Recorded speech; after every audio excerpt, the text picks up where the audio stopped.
એ કંપનીમાં સરિતા અને વિનય બંને મળે છે. પહેલા વાતો થાય છે, દોસ્તી થાય છે, અને પછી બંને પ્રેમમાં આવે છે. 1 મહિનો, 2 મહિના, 6 મહિના, 1 વર્ષ, 2 વર્ષ નીકળી જાય છે. વિનયને થાય છે કે હવે લગ્ન કરી લેવા જોઈએ.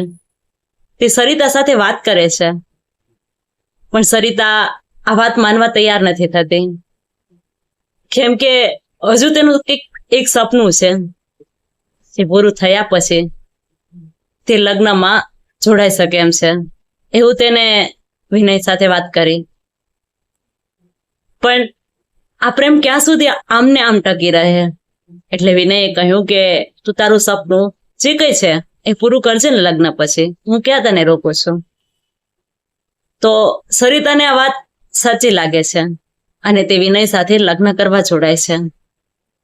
બંનેના મમ્મી પપ્પા માની જાય છે. રાજી ખુશીથી લગ્ન થાય છે. લગ્નના થોડોક સમય જાય છે, 6 મહિના વરદી જાય છે. એટલે સરિતા કહે છે કે મારે આગળ જે કરવાનું છે એ હવે હું કરું.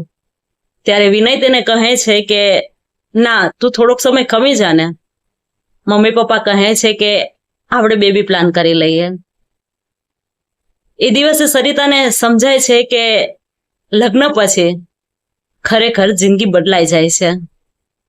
કેમ કે જે છોકરો લગ્ન પહેલા એમ કહેતો હોય ને જે તારે કરવું છે એ કરી લેજે લગ્ન પછી, પણ હકીકત તો એ જ છે કે એ છોકરો લગ્ન થયા પછી બદલી જતો હોય છે.